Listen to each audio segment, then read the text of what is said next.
Bonjour à toutes et à tous, nous sommes le lundi 5 août et je reviens pour un point lecture où je vais vous parler de mes ressentis sur 2 lectures que j'ai faites dernièrement au mois de juin, pour vous présenter très brièvement les quelques romans que j'ai lus dernièrement et puis parler aussi de ma lecture en cours. Donc c'est parti. Alors, au mois de juin, j'ai lu Une fenêtre au hasard de Pia Petersen, qui est une auteure d'origine danoise, de langue française et qui vit en France depuis plus de 20 ans. Et elle écrit beaucoup de romans. Je ne la connaissais pas du tout avant de découvrir par hasard ce titre dans une bouquinerie. Elle a pas mal publié, une vingtaine de romans depuis 20-30 ans. Et voilà, je me baladais dans une boutique d'occasion il y a quelques mois, j'étais tombée dessus, le titre m'intéressait, le résumé aussi, et aussi la photo avec le regard de cette femme. Voilà, c'était très intriguant, et donc pour 2 €, je crois, j'avais craqué. Alors, dans ce roman, nous sommes à Paris au début des années 2000. Il faut savoir que le roman est paru en 2005, donc il n'est pas tout jeune. On va suivre une femme d'âge mûr qui vit de façon isolée, qui semble clairement, dès le début, on comprend qu'elle est dépressive, qu'elle manque de confiance en elle, tant sa mère lui a rabâché dans son enfance qu'elle n'était pas suffisante. Ce mot, enfin cette expression revient très souvent, qu'elle n'est pas suffisante. Cette femme boit beaucoup trop et donc elle vit seule dans son petit appartement parisien. Alors, quand elle n'est pas à son boulot d'agent d'accueil, elle est agent d'accueil dans un cabinet juridique, où d'ailleurs elle passe pour très bizarre et un peu folle, et bien lorsqu'elle ne travaille pas, elle consacre son temps à observer depuis la fenêtre de son salon une fenêtre vide dans la rue en face de chez elle, donc une fenêtre vide de l'immeuble en face de son appartement. Pour tromper son isolement et son besoin d'affection, elle invente les vies des personnes qui auraient pu vivre dans cet appartement, derrière cette fenêtre vide. Et elle mêle les histoires de ces personnages qu'elle invente à sa propre histoire. Et elle va consigner ses fictions dans des carnets. Et puis un jour, grande surprise, un homme emménage dans cet appartement, elle le voit à la fenêtre. Il va devenir son obsession. Elle va acheter une paire de jumelles, elle va l'épier aux jumelles, elle va s'inventer et écrire une histoire avec lui. Et peu à peu, cette fiction, cette histoire dans sa tête, va pour elle devenir la réalité. Il va lui falloir de la matière pour alimenter cette histoire, alors elle essaye d'en apprendre plus sur cet homme. Elle va oser aller récupérer son courrier pour le lire avant de le redéposer dans sa boîte aux lettres. Elle commence également à le suivre, elle s'imagine l'aborder, elle s'imagine tout lui raconter. Voilà, on sent qu'elle entre peu à peu dans la folie, cette femme. Alors de son côté, l'homme, on découvre que c'est un homme plutôt solitaire également. En fait, c'est un journaliste assez tourmenté, angoissé, qui a fui les missions très difficiles du journalisme de guerre et qui est revenu sur Paris, qui tente de reprendre une vie normale et qui réalise des petits jobs de journaliste en faisant des reportages sur la vie quotidienne d'inconnus. Cet homme est assez fin, il va finir par sentir qu'il est espionné, il va se confier à ses amis qui vont penser qu'il est fou, mais lui, il est pétri d'angoisse, ses angoisses ressortent de son passé professionnel difficile, et peu à peu, eh bien, on va voir qu'il va développer une totale paranoïa. Je ne raconte pas la suite, on peut imaginer est-ce qu'ils vont se croiser ou pas. J'ai beaucoup aimé ce roman psychologique, j'ai trouvé le suspense très très bien dosé, j'ai trouvé très intéressant ce jeu du chat et de la souris entre deux êtres très tourmentés, enfin une bien plus que l'autre.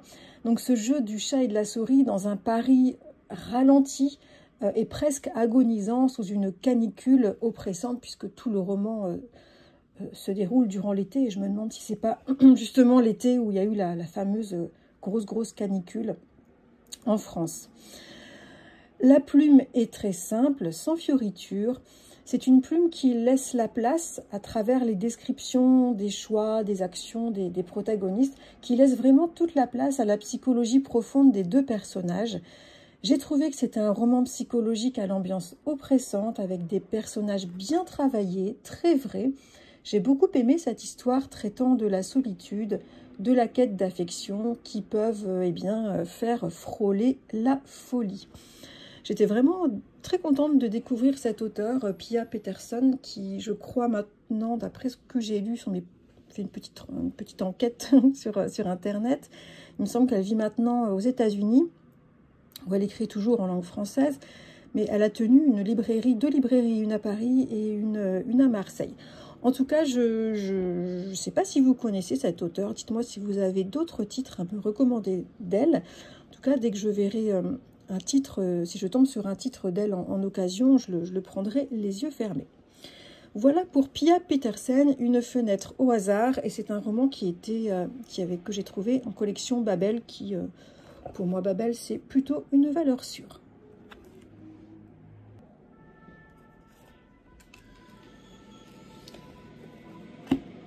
Alors, sinon, gros coup de cœur.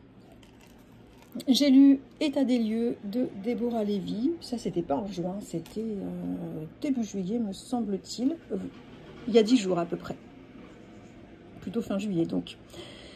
Donc, Déborah Lévy, je poursuis ma découverte de son œuvre. Donc, Déborah Lévy, c'est une dramaturge, une poétesse, une romancière anglaise.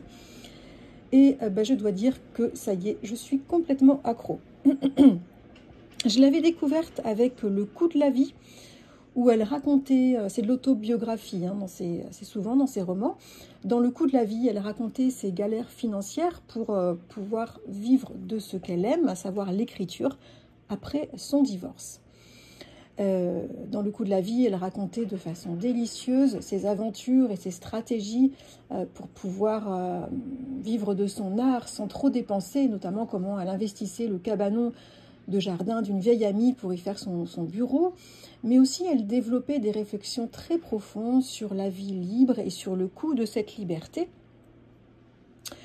Mais revenons à État des lieux. Dans État des lieux, qui est paru en 2021, elle se raconte quelques années plus tard. Donc là, Déborah Lévy, elle a dans la cinquantaine, elle vit toujours dans son petit appartement en haut d'une colline venteuse de la banlieue de Londres, une colline qu'elle adore dévaler à vélo pour se rendre en centre-ville, voir ses amis, ou aller à ses rendez-vous ou à des expositions. Elle a donc la cinquantaine, elle va bientôt se retrouver seule parce qu'elle explique que ses deux filles vont bientôt quitter le nid. Il y en a d'ailleurs une déjà qui est partie, la deuxième s'apprête à partir. Alors, elle se met à réfléchir à ce qu'elle possède et à ce qui est vraiment important pour elle. Et elle liste son appartement humide, son bananier devant sa fenêtre, ses 3 vélos, ses 3 chevaux de bois anciens qu'elle a chinés, sa housse de couette en soie, et pour elle, c'est à peu près tout, en termes d'objets physiques. Et elle va poursuivre cette réflexion au fil de ses discussions avec ses amis, discussions souvent bien arrosées, mais aussi en revisitant ses divers voyages et ses différents lieux d'habitation au cours de sa vie, mais aussi en revisitant son enfance ou les auteurs classiques ou contemporains qui comptent pour elle, comme Marguerite Duras ou la cinéaste Céline Sciamma, par exemple. Et tout en se livrant sur sa vie, avec toujours cette plume vive et ce ton d'autodérision si drôle, eh bien, elle fait virevolter des réflexions très pertinentes sur la possession physique et aussi psychique. Elle interroge la notion de sécurité intérieure que peut procurer ou pas une maison. Elle réinvente la féminité des femmes seniors. Elle fantasme sur la possession, sur sa possession ultime rêvée, à savoir sa maison future idéale, où elle rajoute sans cesse plein de petits éléments farfelus au gré de ses souvenirs et de ses pérégrinations mentales, tout en sachant très bien, elle sait très bien que ce n'est qu'un fantasme et qu'elle n'aura jamais cette possession et que c'est juste une possession mentale et que c'est important de rêver.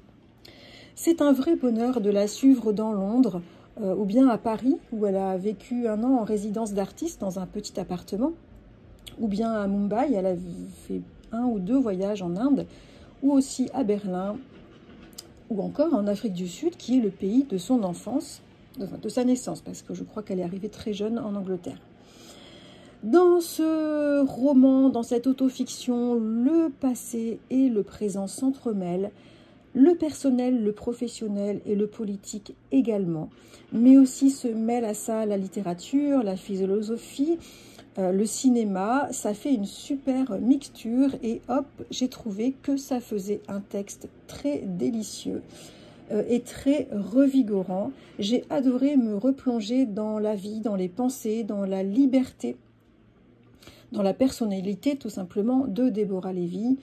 Son intelligence, son humour et sa totale liberté me font toujours un bien fou et je la trouve très courageuse de se mettre ainsi en scène pour nous amuser et nous faire réfléchir. Donc, si vous ne connaissez pas encore Déborah Lévy, moi je la découvre sur le tard, c'est vraiment une lecture que je recommande.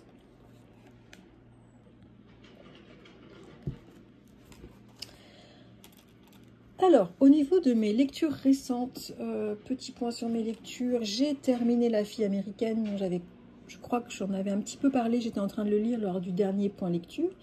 Il est terminé, j'ai beaucoup aimé et j'en reparle rapidement dans un point lecture. J'ai également lu Sur les ossements des morts d'Olga Tokarczuk, dont j'avais énormément entendu parler, que j'avais trouvé d'occasion à Emmaüs. Oui, ça un peu, je vous en avais parlé. Donc ça y est, je l'ai lu, j'en reparle très vite. J'ai lu Monique s'évade, le dernier roman d'Édouard Louis, un roman qui se lit très vite. J'ai beaucoup aimé, j'en dis pas plus, pareil, j'en parlerai dans un prochain point lecture. J'ai lu un petit King, parce qu'il faut toujours lire un petit King de temps en temps. J'ai lu Après, qui se lit également très vite, et que j'ai bien aimé, j'en reparle très vite. J'ai lu Le jour avant, Le bonheur d'Eri De Luca, un auteur italien dont j'entendais beaucoup parler, un roman que j'avais trouvé en occasion, je ne sais plus quand, que j'ai enfin découvert. Il traînait dans ma pile à lire depuis un bon moment. Lecture plutôt sympa, j'en reparle dans un prochain point lecture. Voilà, ça donne l'impression comme ça que j'ai fait que lire, c'est un peu vrai. Je me suis pas mal réfugiée dans la lecture ces derniers temps. Ceci dit, il y a énormément de lectures qui se lisent très vite. Voilà, et puis au niveau de ma lecture en cours, eh bien j'ai craqué, je n'ai pas pu attendre sa sortie poche. Je me suis procuré le dernier roman de Déborah Lévy. Hop là, j'ai plus de place. Hot Milk, à la très belle couverture. Et je l'ai commencé hier soir, j'ai déjà lu 100 pages. Et ben je me régale, c'est très différent de ce que j'ai lu d'elle. Déjà, puisque je n'ai lu que ses romans autobiographiques. Et là, on est dans un roman, vraiment dans une fiction. C'est assez différent. Le cadre également est différent puisqu'il se déroule en Espagne. Mais j'aime son ton, j'aime retrouver sa plume, donc on verra au final si c'est un coup de cœur ou si je préfère ces autofictions. Mais en tout cas, j'aime bien pour le moment. Et bien voilà pour ce point lecture. Dites-moi de votre côté ce que vous êtes en train de lire, si votre été se déroule bien, si vous avez du temps pour lire. Et voilà, et puis ben, écoutez, si vous n'avez pas le temps d'écrire un petit message, laissez-moi un petit emoji, genre un petit parasol. Ouais, par exemple, un petit parasol, pour me montrer que vous êtes là et que vous m'avez écouté et que ça vous plaît. En tout moins, j'espère que ça vous plaît. Et sinon, n'hésitez surtout pas à me laisser un commentaire. C'est toujours un réel plaisir d'échanger avec vous en commentaire. En attendant le prochain point lecture, je vous souhaite de super journées de ce mois d'août et de très belles lectures. Et je vous dis à très bientôt.